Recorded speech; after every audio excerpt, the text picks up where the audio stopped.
Halo rekan mahasiswa semua ya.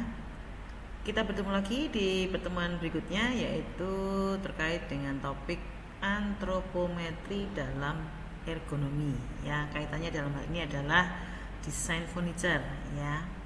Nah, sebelum kita mulai perkuliahan ya, akan saya tampilkan video ya supaya Anda mendapatkan gambaran ya bagaimana sih peran antropometri itu dalam ergonomi furniture ya.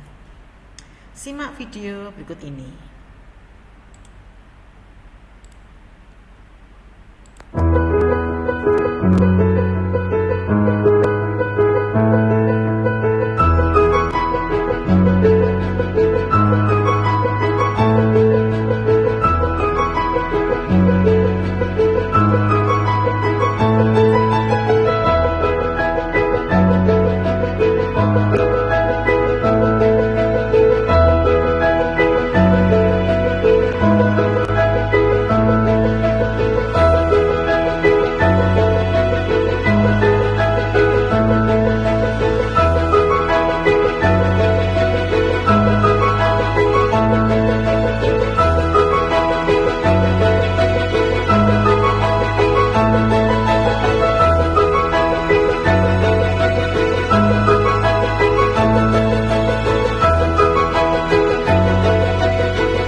Oke, begitu tadi ya untuk video singkat mengawali pertemuan kita kali ini.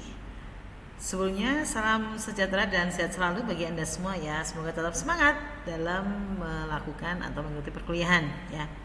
Nah, dari video tadi Anda sedikit banyak sudah bisa menyimpulkan ya kegiatan apa saja. Dalam arti di sini adalah sebuah ruang dapur ya.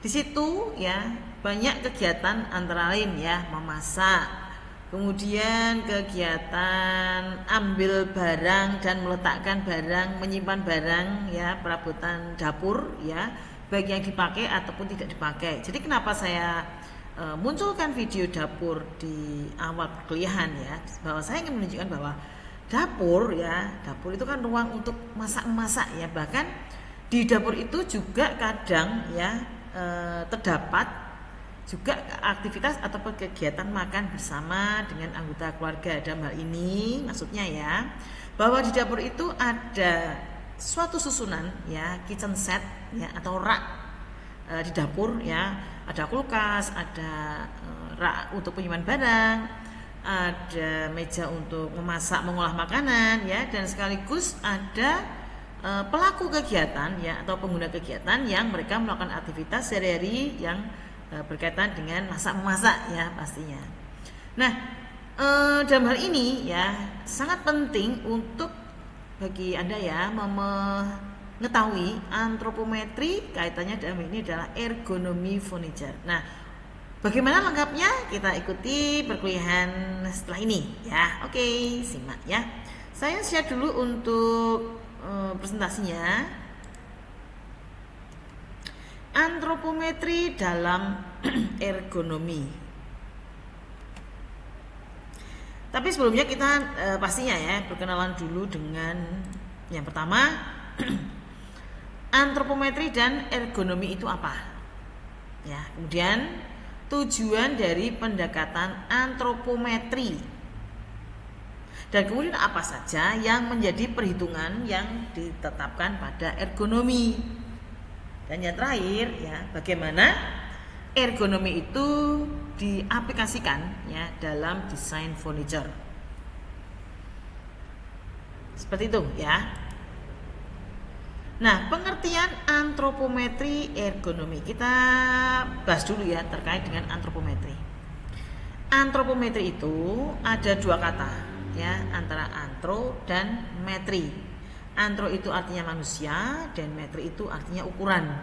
Nah, secara definitif antropometri itu dapat dinyatakan sebagai suatu studi yang berkaitan dengan pengukuran dimensi tubuh manusia. Jadi manusia itu dari atas kepala sampai dengan ujung kaki ya, itu kita ukur baik dalam keadaan statis maupun dalam keadaan dinamis. Seperti itu ya. Berkaitan dengan pengukuran dimensi tubuh manusia yang nantinya ya, ilmu itu nanti atau ukuran dimensi tubuh manusia itu akan dipakai sebagai acuan dalam kita mendesain furniture. Dalam hal ini kita bicara tentang furniture ya, atau apapun itu terkait dengan antropometri ya. Nah, kemudian antropometri adalah pengukuran dimensi tubuh atau karakteristik fisik tubuh lainnya yang relevan dengan desain suatu yang dipakai manusia. Itu menurut Sanders dan McCormick ya. Dan antropometri secara luas digunakan untuk pertimbangan ergonomi dalam suatu proses rancang bangun fasilitas yang merupakan faktor yang penting dalam menunjang peningkatan pelayanan jasa produksi. Ya, itu adalah antropometri ya. Nah, antropometri itu yang kaitannya dengan ukuran dimensi tubuh manusia ya, yang tadi saya sampaikan, diukur secara statis dan diukur secara dinamis. Pada gambar yang bisa Anda lihat ya, beberapa kegiatan aktivitas dinamis ya dalam kehidupan kita sehari atau istilahnya daily activities ya, dari kita berbaring ya, dari kita agak ya naik dari pembaringan ya, kemudian kita menjangkau sesuatu di atas ya, seperti ini ya, kemudian kita bergerak lagi, jongkok, duduk dengan tangan di ini ya, di meja. Ini mungkin katakan ini meja kursi kuliah ya, bisa katakan seperti itu. Kemudian kita agak jengkeng ya, mungkin ini sedang mengetik sambil agak jongkok gitu. Dan seterusnya ada orang berkhotbah, ada orang bekerja, ada orang ini ya lagi di bengkel, ada orang main piano, ibu-ibu yang lagi menyetrika, memasak ya, dan seterusnya di kafe menjahit. Ini ada lagi main piano. Nah, aktivitas ini adalah antropometri tubuh manusia yang diukur secara dinamis. Ya, ini ya. Nah, pengertiannya apa? Yang pertama antropometri statis ya, merupakan ukuran tubuh dan karakteristik tubuh dalam keadaan diam ataupun statis untuk posisi yang telah ditentukan atau standar. Contoh, tinggi badan, lebar bahu ya, jadi dia tidak mengalami pergerakan. Nah, kemudian antropometri dinamis adalah ukuran tubuh ataupun karakteristik tubuh dalam keadaan bergerak ya, atau memperhatikan gerakan-gerakan yang mungkin terjadi saat pekerja tersebut melaksanakan kegiatan. Contoh, tangan kita bergerak nih, putaran sudut tangan, putaran sudut ya, putaran pergelangan kaki. Jadi tubuh kita bergerak. Nah, seiring dengan tubuh kita bergerak itu ataupun yang dimaksud dengan antropometri dinamis, maka otomatis ukuran tubuh kita juga mulai mengalami pergerakan ya. Dalam arti dia tidak lagi bisa disebut dengan statis. Jadi ukuran tersebut berubah. Nah, ukuran tersebut berubah itu nantinya yang akan menjadi acuan dalam seorang desainer melakukan rancangan furniture ya. Seperti ini, misalkan orang lagi main piano ya, main organ nih, kakinya ya, kalau dibanding dengan orang duduk dalam arti statis ya, dia cuman paling duduk kaki di bawah ya, setelah dia duduk meletakkan badan ya di alas kursi, kemudian kakinya dibiarkan ke bawah ya, dan aktivitas tangan pun dia tidak banyak pergerakan. Nah, dalam hal ini si orang ini ya, dia melakukan pergerakan di kaki dan maupun di tangan. Nah, pergelangan ini ya, sudut putar tangan, sudut putaran pergelangan kaki, nah dia bergerak ya. Nah, nantinya pergerakan inilah nanti akan menjadi acuan kita menentukan tinggi dari piano ya, yang dari bawah ya. Kemudian menentukan jarak dari piano ke pemainnya ya, pemain piano tersebut. Kemudian menentukan tus-tus yang diinjak di kaki. Ini kan di kaki kan, diinjak kan di sini. Dan seterusnya ya. Jadi beberapa antropometri itu dijadikan acuan atau dijadikan standar dari pengukuran perancangan desain furniture. Tujuan pendekatan antropometri adalah agar terjadi keserasian antara manusia dengan sistem kerja atau man machine system ya, sehingga menjadikan tenaga kerja dapat bekerja secara nyaman, baik dan efisien. Jadi di sini kan kalau kita bekerja ya, misalkan kursinya terlalu tinggi, kita mau duduk juga repot ya. Kita terlalu ketinggian nih, mau ngetik nggak enak, nggak nyaman. Kemudian posisi meja terlalu rendah, sehingga kalau kita mengerjakan suatu posisi mengetik kita membungkuk, yang nantinya lama-lama juga pasti akan berakibat atau berdampak pada kesehatan kita kan, di punggung, di perut, bagian kaki ya, kaki bagian paha dan seterusnya. Nah, kemudian data dimensi manusia ini sangat berguna dalam perancangan produk dengan tujuan mencari keserasian produk dengan dimensi manusia yang memakainya. Nah, dimensi yang diukur pada antropometri yang statis ya, diambil secara linear atau lurus dan dilakukan pada permukaan tubuh manusia maksimum agar hasilnya dapat representatif. Maka pengukuran harus dilakukan dengan metode tertentu terhadap individu. Nah, rancangan yang mempunyai kompatibilitas tinggi dengan manusia yang memakainya sangat penting untuk mengurangi timbulnya bahaya akibat terjadi kesalahan kerja atau akibat adanya kesalahan desain ya, atau design induced error. Lanjut ya, terkait dengan ergonomi ya, beberapa pergerakan ya yang menunjukkan bahwa furniture ya, dia setelah mempelajari antropometri tubuh manusia tadi, atau dia mengacu pada ukuran dimensi tubuh manusia ya. Nah, di sini terlihat di gambar ya, bahwa misalkan ya, lebar kursi. Nah, ini dalam inci ya. Nah, ada ketentuan ukurannya di sini.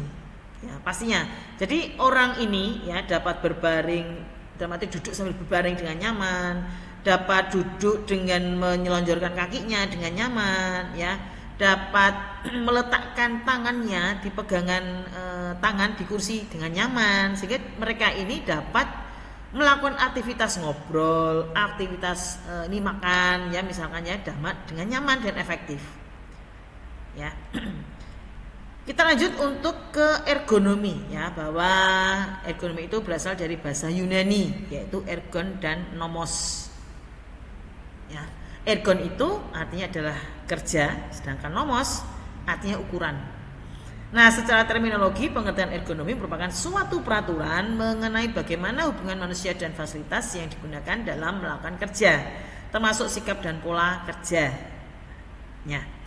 Ilmu ekonomi ini mempelajari tentang interaksi hubungan manusia dengan sistem kerjanya, yaitu ergonomi yang dimaksud adalah berkaitan dengan ilmu faal ya, anatomi, kemudian berkaitan dengan psikologi ya, dengan fisika dan teknik yang mempertimbangkan keserasian manusia dengan pekerjaannya.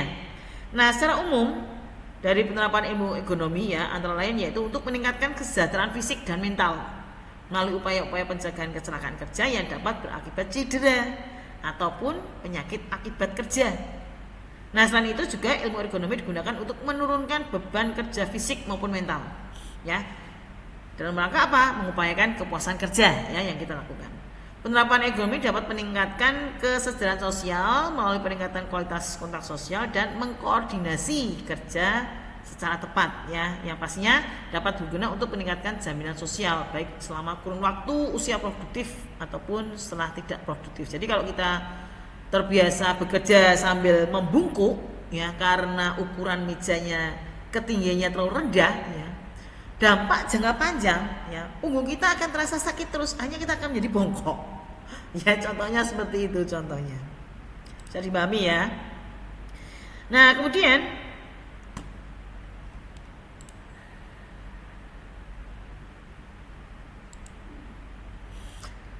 perhitungan yang diterapkan pada ergonomi, ya, terkait dengan antropometri tadi ya, yang diukur ya, meliputi di sini ada 3 pembagi ya. Ini sebenarnya antropometri itu dibagi menjadi 2 kriteria ya, antara pria dan wanita. Ya, nah ini dalam arti ini adalah dianggap sama ya. Jadi pria wanita itu dia memiliki badan, bahu, pinggul, siku dan sebagainya kan. Nah, jadi di sini adalah yang kita pastikan di sini ya, ini berlaku ukurannya untuk pria dan wanita ya. Antropometri posisi berdiri meliputi ya, diukur tinggi badannya, tinggi bahu, tinggi pinggul, tinggi siku, tinggi depan dan panjang lengan. Nah, kemudian kalau untuk posisi antropometri posisi kepala ya, yaitu jarak antara vertek dengan dagu, kemudian jarak antara mata dengan dagu, jarak antara hidung dengan dagu, jarak mulut dengan dagu, jarak antara ujung hidung dengan lekukan lubang hidung, jarak antara ujung hidung dengan kepala belakang, jarak antara dengan belakang kepala, jarak antara vertek dengan lekukan di antara kedua alis, dan jarak antara vertek dengan daun telinga atas. Kemudian kalau terkait dengan antropometri duduk yang kita ukur ya, yaitu tinggi lutut. Ya, kalau kita mau duduk ya nantinya. Kemudian lipat lutut punggung ya. Pinggul ini mestinya. Kemudian tinggi duduk, lipat lutut telapak kaki, kemudian panjang lengan bawah dan lengan atas. Itu yang diukur ya. Nah, kemudian untuk mendesain produk yang secara ekonomis yang digunakan dalam kehidupan sehari-hari atau mendesain desain produk yang ada di lingkungan haruslah disesuaikan dengan antropometri manusia yang ada dengan itu. Sebab jika tidak sesuai maka akan menimbulkan berbagai dampak negatif yang akan terjadi baik dalam jangka waktu pendek maupun jangka panjang. Ya, misalkan terkait antropometri tangan nih, panjang tangan ya diukur, kemudian panjang telapak tangan, lebar tangan sampai ibu jari, lebar tangan sampai mata karpal, kemudian ketebalan tangan sampai mata karpal, lingkar tangan sampai telunjuk, dan lingkar tangan sampai ibu jari. Ya, sedangkan untuk antropometri kaki terkait dengan panjang kaki, lebar kaki, jarak antara tumit dengan telapak kaki yang lebar, lebar tumit, lingkar telapak kaki, dan lingkar kaki membujur. Jadi misalkan ya, yang untuk antropometri itu kita selain untuk furniture kita butuh untuk membuat ya sebuah sepatu, sebuah sandal, kemudian kita apapun itu yang berkaitan dengan kaki. Ya, jadi kita mengacu pada antropometri kaki. Seperti itu kurang lebihnya ya. Nah, bagaimana dengan ergonomi dan furniture itu sendiri? Ya.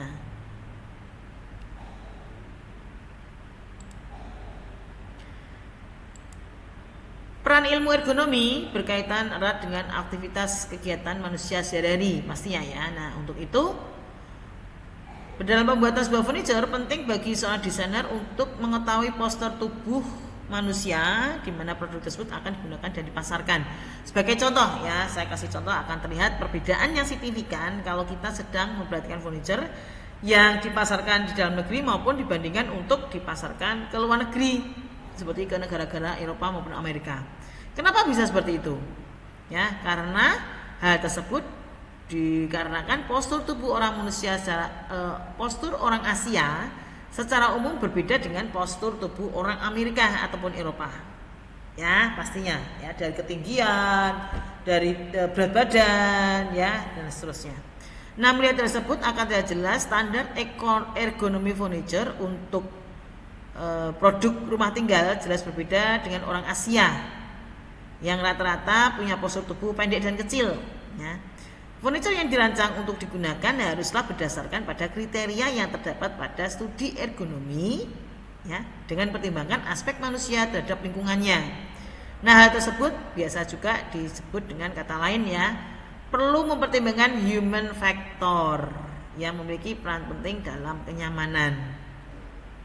Nah, para desainer dalam membuat furniture ya, selain pertimbangan aspek-aspek seperti bahan baku, kemudian ada estetika, konstruksi, dan gaya desain. Sebenarnya ada satu hal yang sangat penting dipertimbangkan, yaitu peranan ilmu ergonomi. Nah, faktor ergonomi diperlukan dalam desain furniture yang bertujuan apa? Agar pengguna produk furniture itu tetap nyaman beraktivitas. Seorang desainer dalam merancang sebuah kursi ataupun tempat duduk perlu mempertimbangkan bentuk yang indah dan pas sehingga dapat mempertahankan postur tulang punggung yang fisiologis. Ya. Nah, faktor ergonomis yang didasarkan pada perkenaan dengan kenyamanan manusia ketika beraktivitas, hal yang akan dicapai itu adalah antara lain agar saat orang yang sedang beraktivitas itu dapat duduk ya, di mana kerja otot tubuhnya tidak perlu berkontraksi sehingga tidak mudah lelah. Ya, Anda bayangkan jika kita duduk sampai berjam-jam, ya, padahal kursinya itu tidak nyaman atau tidak ergonomis.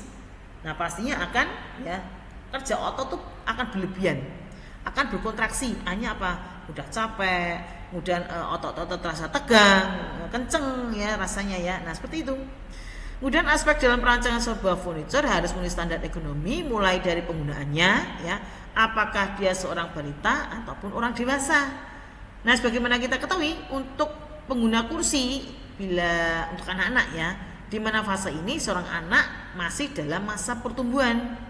Nah, sehingga harus memperhatikan standar ergonominya. Dan ketika seorang duduk di set meja kursi yang tidak nyaman atau karena terlalu rendah ataupun terlalu tinggi, maka hal tersebut akan berpengaruh pada pertumbuhan tulang belakang yang mengakibatkan kelainan tulang seperti skoliosis, lordosis ya, dan kifosis. Hal tersebut disebabkan karena posisi yang salah ketika duduk ya, antara lain karena furniture itu tidak memenuhi standar ekonomi manusia. Ketika kelainan tulang tersebut yang saya sebut tadi ya, skoliosis, lordosis, dan kifosis itu merupakan dampak jangka panjang ya, sedangkan untuk dampak jangka singkat karena furniture yang asal bikin itu tadi ya dan asal jadi, pada umumnya orang yang duduk akan mengalami rasa nyeri sendi ya, jadi itu lumayan agak bikin deg-degan ya. Kalau cuma sekedar nyeri sendi sesaat nggak masalah, tapi kalau itu berkelanjutan terus maka akan terjadi tadi penyakit yang saya sebut tadi ya, 3 masalah tulang ya. Sehingga jika sudah mengalami hal tersebut, orang akan cenderung malas beraktivitas seperti bekerja atau berkegiatan untuk belajar. Contohnya ya, karena fasilitas duduknya itu tadi atau untuk mengerjakan itu tadi itu tidak nyaman. Seperti itu ya maksudnya. Nah, kemudian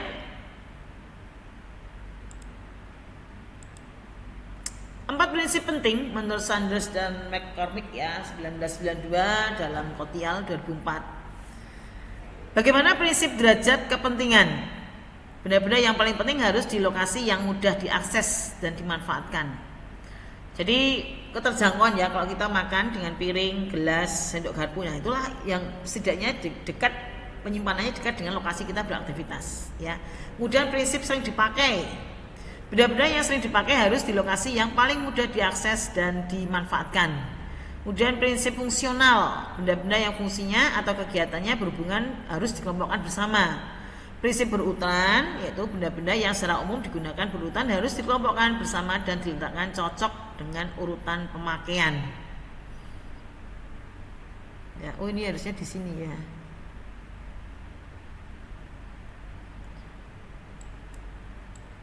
Saya geser dulu ya. Nah, di sini. Oke. Kita lanjut ya, masih terkait dengan kursi tadi. Ini ya.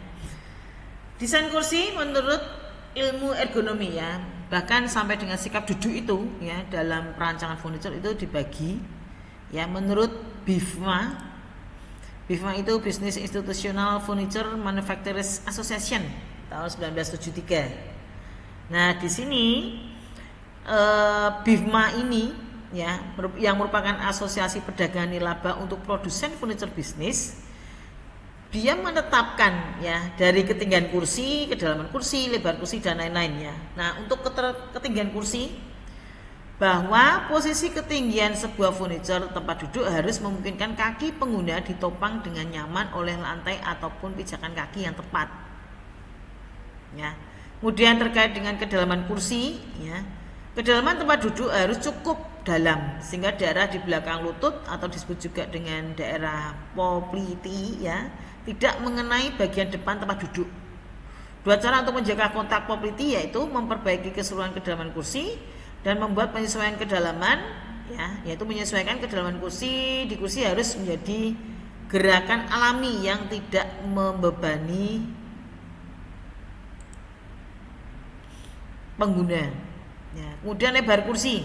Nah, bagaimana jika lebar kursi itu terlalu sempit atau terlalu lebar bahkan, ya? Nah, kursi harus cukup lebar untuk mengakomodasi pinggul dan pakaian pengguna yang memungkinkan penggunaan sandaran tangan dengan nyaman. Nah, jikalau kita duduk, kita perlu bersandar enggak? Ya, sandaran kursi itu harus sesuai dengan kontur tulang belakang orang tersebut, ya, yang bersangkutan, dan memberikan dukungan pada punggung untuk mengurangi tekanan pada otot punggung saat duduk. Nah, umumnya hal tersebut harus cukup tinggi untuk mencapai tulang belikat, yaitu cukup lebar untuk menopang lebar pinggang dan memiliki penyangga lumbal untuk mempertahankan kelengkungan lordotik alami dari tulang belakang lumbar. Sekarang terakhir untuk rentang gerak kursi, ya. Kursi dan sandaran harus memungkinkan untuk postur duduk yang bervariasi. Nah, ini dicapai dengan memungkinkan kemiringan ke belakang. Ya, kemiringan miring, ya, untuk sandaran kursinya, ya, yaitu antara 10 derajat, yaitu antara 90 derajat sampai dengan 115, ya, lebih disukai. Beberapa kursi juga memungkinkan kursi dimiringkan secara bersamaan. Nah, satu-satunya untuk pengukuran kemiringan, ya, pedomannya itu adalah dengan memastikan sudut batang tubuh ke paha tidak kurang dari 90%. Dan bahwa sudut tempat duduk antara 0 sampai 4% kemiringan. Sandaran tangan yang tepat dapat membantu menghilangkan tegangan atau stres pada leher, bahu, dan punggung, ya. Sandaran tangan dapat memberikan luas permukaan yang baik untuk kontak lengan sehingga tekanan antara lengan dan sandaran tangan dapat diminimalkan. Ya, ini contohnya nih. Beberapa kursi, ya. Jadi dengan melihat antropometri tubuh manusia yang saya sampaikan di awal tadi, ya, baik itu statis maupun dinamis, ya. Kalau ini kan dalam hal ini semua dinamis, ya. Manusia sebagai pengguna, ya, dia duduk meletakkan punggung, kemudian pinggulnya, ya, di sandaran, kemudian meletakkan badan di alas kursi, ya. Dia meluruskan kakinya ataupun dilipat, ya. Nah, ini semuanya ada ukurannya. Jarak antara lutut dengan furniture yang ada di depannya, ya, itu juga sangat berpengaruh, ya, yaitu di sini adalah keterangannya 50, ya. 50. Jadi di sini jarak alas duduk itu kurang lebih 60, ya. Atau di sini, ya. Di sini bisa Anda lihat untuk kursi kecil ini 52. Ya, jadi hampir sama, terpautnya sedikit. Tidak boleh lebih ataupun tidak boleh kurang. Nah, kemudian jarak orang duduk, ya, itu adalah antara satu dan yang lain itu kurang lebih 280. Jarak di sini untuk apa? Tujuannya yaitu orang tersebut dapat mengobrol dengan nyaman, ya. Nah, sekarang pertanyaannya, kenapa kok meja di depan ini, ya, di meja tamu, ya, itu dibuat lebih rendah ketinggiannya? Kenapa? Ya, karena salah satu adalah supaya tidak menghalangi pandangan antara satu orang dengan orang yang lain. Jadi mereka dapat mengobrolnya itu dapat saling kontak, ya, dapat saling melihat, tidak tertutup oleh barang, ya. Misalkan ini ada pot, ya, atau ini karena ketinggian mejanya terlalu tinggi, ya, maka otomatis barang-barang ada di sini, ya, benda-benda yang ada di atas meja ini akan menutupi pandangan kedua orang ini. Seperti itu, ya. Nah, kemudian demikian juga kalau orang mau nonton TV di ruang keluarga, ada ketinggian juga supaya orang dapat melihat dengan nyaman. Nah, seperti ini, ya.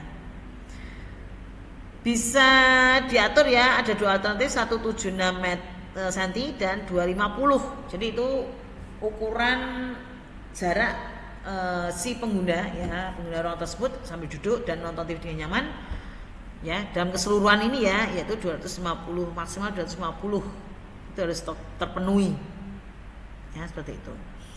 Nah, dari antropometri itu tadi maka bisalah tercipta suatu desain kursi yang nyaman di sini ya. Dari sudut kemiringan sandaran punggung, dari desain tempat sandaran tangan ya di sini ya. Jarak antara tangan ini ya, sandaran tangan ke bawah ya. Kemudian juga ketinggian ini 17 cm dari jok ya, dari jok atau penutup kursinya ya sampai dengan lantai ya, itu juga perlu diperhatikan supaya apa, kaki kita tidak menggantung misalkan ya, tidak menggantung atau tidak terlipat ya, supaya duduknya bisa nyaman ya. Ini satu seat ya istilahnya ya untuk furniture ya, satu seat, 2 seat dan 3 seat ya kalau ini kursi tambahan. Nah, ini ada ukurannya mengacu pada antropometri dimensi tubuh manusia ya. Jika lo orang mau duduk misalkan di sini ya, nah ini ada ketinggiannya di sini seperti itu ya. Ini 60 ya, Anda perhatikan di sini kurang lebih 75, tapi ini posisi miring ya, posisi kaki. Oh ini ya 52, ini 52 ya, jadi 60 dan 52 ya, katakan ada selisih pun tapi sedikit ya, masih ini ya, karena ini beda ya bentuknya ya, antara ini sofa dengan ini kursi yang ada sandaran punggungnya untuk meletakkan punggung ataupun meletakkan tangan. Nah, ini beda. Nah, seperti itu fungsi dari antropometri dalam ergonomi furniture ya. Nah, berikut beberapa gambar desain kursi yang macam-macam yang bisa kita jumpai di pasaran ya, baik bentuk tradisional dari rotan ya, bentuk modern, kontemporer ya, atau menyesuaikan lekuk tubuh manusia ini ya. Kemudian dia tanpa ini ya, ini plastik atau cetak, ini kursi plastik cetak 3 dimensi. Kemudian pakai goyang ya, kursi goyang. Kemudian ada lagi dia menggunakan kursi beroda. Jadi beberapa desain ini ya mengacu pada antropometri tubuh dimensi manusia yang disesuaikan dengan teknologi ya, teknologi bahan, ada yang dari kayu, rotan, besi ya.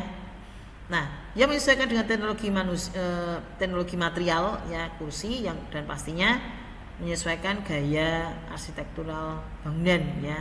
Kalau dia klasik ya berilah dia bentuk kursi yang klasik ya, ataupun kalau dia modern minimalis misalkan ya, nah ini bisa diterapkan ya beberapa desain kursi ya, atau milenial gitu seperti ini bisa dilihat ya. Nah, kemudian dari bentuk tradisional ya pakai rotan misalkan, tapi kalau sekarang kan perkembangannya dengan perkembangan material yang ada ya, rotan tersebut diganti dengan plastik dianyam ya, ketahanannya sama ya, cuman mungkin kalau plastik itu kan kalau di luar ya, di outdoor itu mungkin dia gampang retak atau getas, tapi kalau rotan ya, karena dia semakin panas itu kan dia semakin liat ya, semakin terkena cahaya matahari ya, dia semakin lentur gitu ya. Tinggal ini menyesuaikan nih, biasanya diletakkan di teras ya, teras depan, teras belakang, di taman ya, ini ada diberi ayunan ya untuk bersantai, kemudian diletakkan di area kolam renang ya dan sebagainya. Kemudian contoh lain lagi, prinsip dalam merancang ruang kerja, ini kaitannya dengan furniture ruang kerja ya. Nah, batasan antropometri dalam ergonomi suatu yang tampak dan bisa diukur menyangkut karakteristik manusia sebagai prasyarat dalam perancangan suatu alat atau kepentingan untuk melakukan kegiatan. Karakteristik tubuh manusia memiliki tingkatan ukuran bersifat kuantitatif, terukur dengan alat yang sesuai, meskipun dalam praktek pengukuran dihadapkan dengan hambatan keterbatasan yang teramati. Saat ini telah banyak alat antropometer berbasis analog digital yang memiliki akurasi pengukuran yang handal. Jadi benar-benar kalau sekarang sudah digital ya, jadi kita bergerak, tangan kita menggenggam ya, misalkan kita suatu saat mau mendesain suatu alat-alat tukang ya, pertukangan dari palu, obeng ya, mungkin kita pakai skop ya dan lain-lain, pakai mesin bor ya. Jadi itu ukuran atau antropometri telapak tangan itu menjadi acuan ya, saat kita menggenggam, saat kita mau menembak ya, saat kita mau memukul palu ini ya. Jadi semuanya itu akan menjadi acuan ya. Nah, kaitannya dengan ruangan kerja seperti ini ya. Aktivitas yang dilakukan seorang karyawan di meja kerjanya, antara dia mengetik ya, dia bergeser misalkan mengambil suatu berkas arsip, atau dia membuka laci ya untuk mengambil sesuatu, atau dia ngeprint ataupun terima telepon di belakangnya. Jadi itu adalah semua pergerakan yang dinamis ya. Nah, suatu saat pergerakan manusia ini tadi ya, yang dimaksud tadi, diciptakanlah suatu desain furniture yang multifungsi ini sebenarnya.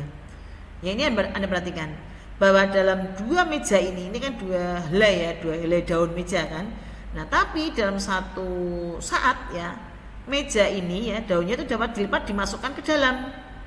Ini diputar dan dimasukkan ke dalam. Ya, supaya apa? Itu tadi kembali ke ergonomik furniture ya. Satu, dia praktis. Ya, praktis, ringkas. Tidak terlalu banyak makan tempat. Nah, begitu dia butuh tempat tambahan ya, meja tambahan ini sebagai alat-alat untuk meletakkan barang. Nah, ini tinggal dibuka. Begitu ya. Bagaimana dengan ukurannya? Nah, ukurannya ada di bawah ini. Ya, jadi meja ini dapat diputar, ada ini istilahnya porosnya ya di sini ya. Jadi dia dapat diputar. Nah, seperti ini yang nanti ke depannya itu lebih banyak digunakan oleh masyarakat ya, karena dia dianggap smart house nantinya, furniture untuk smart house. Ya, furniture yang efektif, efisien, praktis, ya, tidak banyak makan tempat. Nah, seperti ini ya. Ini baru meja kerja ya, baru meja kerja, belum ke yang lainnya. Nanti di akhir perkuliahan akan saya tampilkan video ya, yang akan kita lihat bagaimana furniture itu bertindak ya, bertindak secara smart ya. Nah, beberapa desain meja belajar katakan seperti ini ya. Kalau di rumah Anda memiliki ya sebuah meja belajar jika Anda melakukan aktivitas belajar ya, bikin tugas, ada beberapa banyak juga model ya, antara lain seperti ini ya, dari kayu, dan ini yang sisi kanan ini sudah dimodifikasi pastinya ya. Ini ada ukuran-ukurannya nih. Misalkan ini lebar 120 ya, lebar tampak depan ya, kemudian panjangnya ini ya ke belakangnya ini 60. Ketingginya nggak terlalu tinggi ya, damati dia 75 tapi sampai meja ya. Dimana damati dalam hal ini orang yang mau belajar itu paling tidak dengan ketinggian 75 cm ini dia dapat mengerjakan ya tugasnya dengan nyaman. Sini ya. Kemudian ada rak-rak ya. Jadi dalam satu meja ini efektif nih. Beda dengan yang sebelahnya ya. Dia tidak ada raknya, tidak ada laci-lacinya. Mungkin diletakkan di rak yang lain atau di laci yang lain ya. Tapi dengan desain ini setidaknya kan dia bisa memenuhi ya rak-rak untuk tempat penyimpanan nih, tempat menyimpan buku ya, pajangan, ada bahkan ada jam meja ya, dan seterusnya. Ada untuk kotak ini ya, menyimpan kotak untuk perlengkapan, misalkan perlengkapan menulis ya, dan sebagainya. Ini bahkan ada rak kecil nih ya. Nah, ini buat semakin ringkas mungkin ya dari sisi kebutuhannya pun untuk mengcover aktivitas mungkin lebih banyak yang ini ya.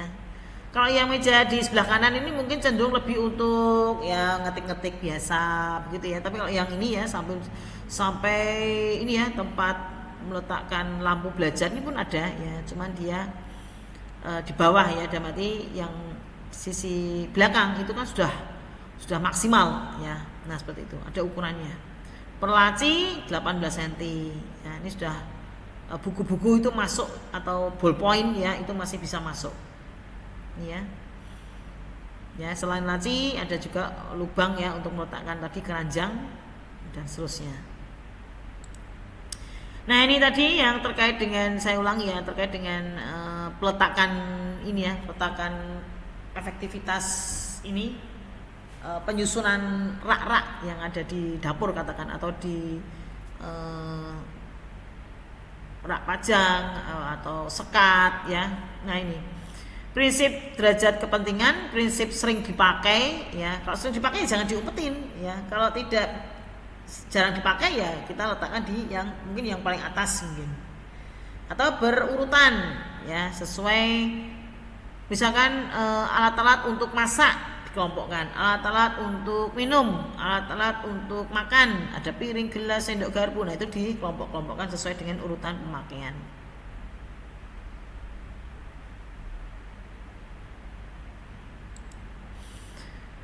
Nah, misalkan ini contoh lemari pakaian ya, ada pakaian lemari luar nih, misalkan untuk orang Eropa ya, atau pakaian dalam ada rak sendiri ya, sesuai dengan ukuran ya. Anda perhatikan 180 158 ya. Nah, di atas ini adalah untuk meletakkan topi.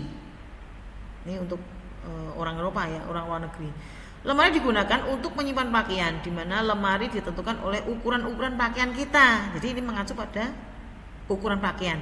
Ukuran pakaian untuk wanita bila ada ukuran panjang atau gaun maka ukuran sekitar 130 sampai dengan 140 cm.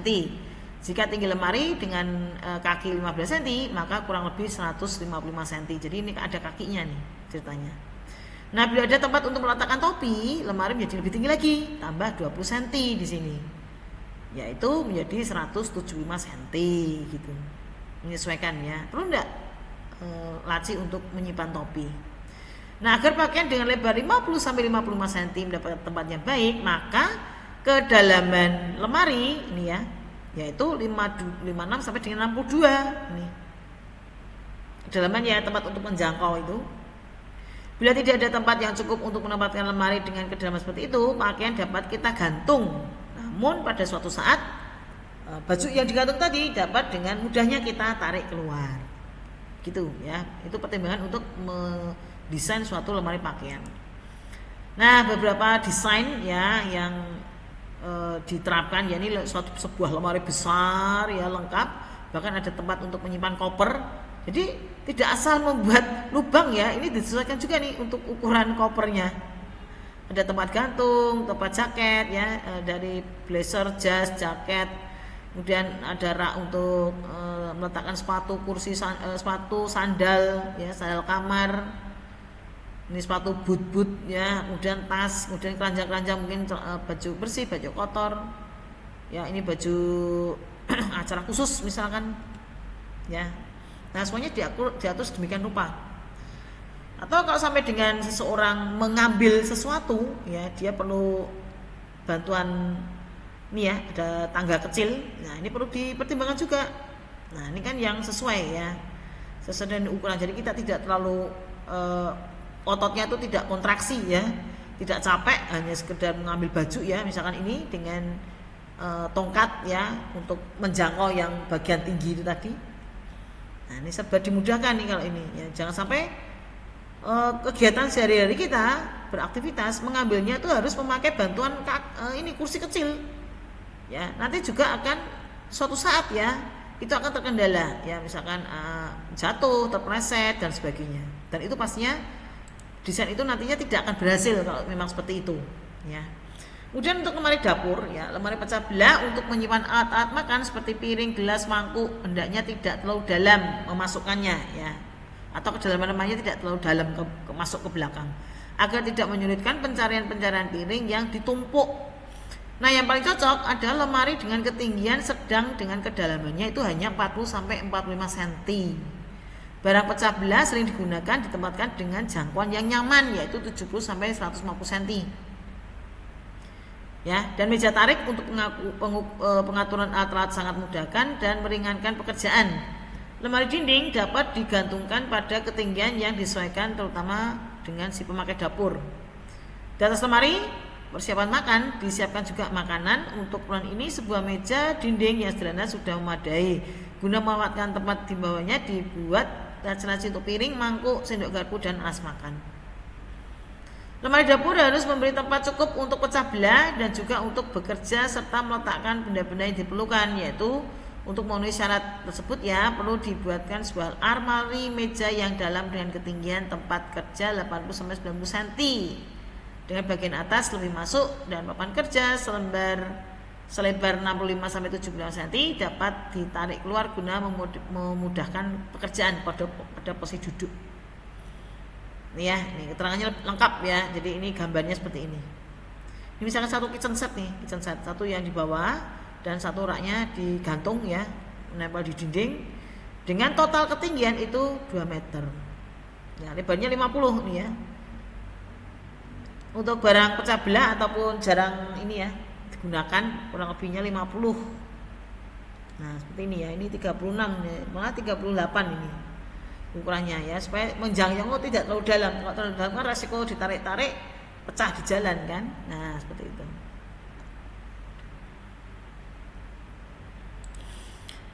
Beberapa contoh ya untuk desain kegiatan ya, aktivitas di dapur.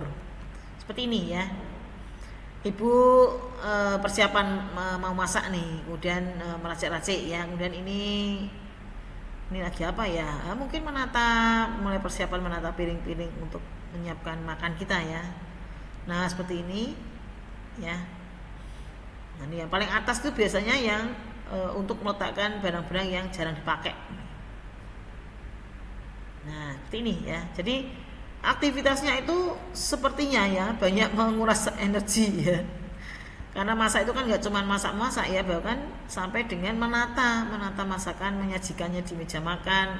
Setelah itu kita nikmati ya. Jadi ini satu keseluruhan dengan ukuran yang ada itu ya, mengacu pada ukuran tubuh manusia atau antropometri tubuh manusia, seperti itu ya. Nah, untuk ukuran meja sekarang meja makan, meja kerja, dan meja tamu ya. Meja makan kita gunakan untuk bekerja, makan, dan meja kita gunakan untuk bekerja, makan, dan berbincang-bincang. Bentuk dan ketinggiannya meja pun harus disesuaikan dengan ketentuan dan kebutuhan. Saat ketinggian daun meja yaitu 72 sampai 75 cm agar kita dapat makan dalam posisi duduk yang tegak. Lebar daun meja tergantung pada jumlah hidangan yang disajikan. Tiap orang membutuhkan selebar 60 cm. Ya, tergantung dari hidangan yang ditata di atas meja tersebut. Kemudian meja kerja, meja dengan ketinggian 72 sampai 78 cm ya. Kalau di meja makan ini meja kerja ya. Lebar daun meja harus memungkinkan kita menjangkau dengan mudah apa yang berada di atasnya. Ada laci ya. Dan lemari pada si meja dapat digunakan untuk menyimpan segala keperluan tulis menulis. Tapi yang harus diperhatikan, tersedianya ruang untuk duduk setinggi 58 cm dan selebar 55 cm. Kemudian meja tamu hendaknya ditentukan tidak lebih dari 60 cm agar kita bisa saling memandang, yang tadi seperti saya sampaikan ya. Karena ini meja tamu untuk mengobrol kan, supaya tamu kita juga nyaman, tidak saling celuk ya, atas celuk kalau kita mau ngobrol. Bila ruangan tidak memungkinkan, kita isi dengan meja serbaguna yang praktis. Meja semacam ini dapat kita gunakan sebagai meja tamu dengan merendahkannya serta mengaturnya, dan dengan daun meja tari ya. Meja itu dapat digunakan sebagai meja makan ataupun meja kerja. Nah, ini ya. Jadi hampir semua meja ini sepertinya ukurannya ketinggian 75 cm ya. Nah, seperti ini ya, 150 lebar. Jadi dengan ukuran lebar 150, si yang bersangkutan ini, si penggunanya itu dapat leluasa nih, lumayan ya dalam bekerja. Ini beberapa gambar lanjut ya. Ini adalah di sebuah kafe ya. Anda pernah ya, ini beberapa model ini kan seperti di kafe-kafe makanan fast food ya. Nah, dan ini ada gambar 1, 2, ya, ini gambar 2 ya.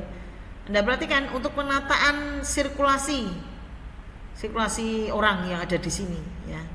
Jadi diperhatikan kalau ini ya luas area nih. Kalau orangnya lagi mau duduk atau mau berpindah atau mau dia sekedar bergerak sedikit untuk menjangkau makanan yang agak jauh gitu ya di meja, bagaimana? Kan berarti kan dia perlu menggeser badan ya. Yang ini dia membungkuk, duduk agak membungkuk, padahal batasnya mau lewat nih, ya, tanpa mengganggu batas. Kita nggak mungkin kan, misalkan kita suatu saat mau memperbaiki duduk kita ya, posisinya biar nyaman, tapi batas juga dia butuh jalan untuk menghantarkan makanan ke customer yang lain. Nah, ini yang sirkulasi di sini yang perlu diperhatikan. Beberapa penataan denah yang di kafe ya, baik model single ataupun sitting group, di sini yang model group ini ya. Nah, ini beberapa kita jumpai di restoran fast food ya. Jadi kesimpulannya adalah bahwa antropometri tubuh manusia itu sangat penting untuk kita ketahui detailnya ya, karena jika kita untuk merancang sesuatu apapun itu ya demi kenyamanan si pengguna, khususnya ini furniture ya, nah kita harus lihat ya ukurannya seperti yang tadi saya bilang di depan ya, karena supaya menjadi suatu furniture yang ergonomis ya, berarti detailnya untuk ukuran tubuh manusia harus benar-benar nanti diterapkan sesuai dengan ukuran tubuh manusia. Katakan orang Asia, orang Eropa ya, yang pastinya pasti beda ya, seperti itu, supaya untuk mendapatkan kenyamanan dalam beraktivitas. Oke, mungkin itu yang bisa saya sampaikan ya di pertemuan terkait dengan antropometri dan ergonomi ya.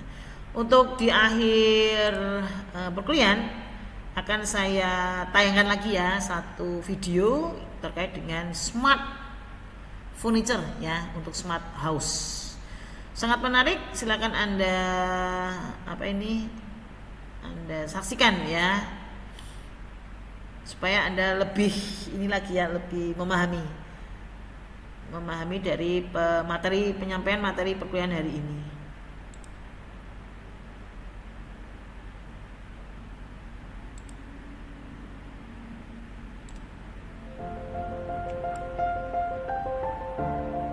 Silakan menikmati ya tayangan.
Oke, mungkin itu dulu yang bisa saya sampaikan ya. Videonya nanti lain waktu bisa Anda tonton, lihat lagi di YouTube ya.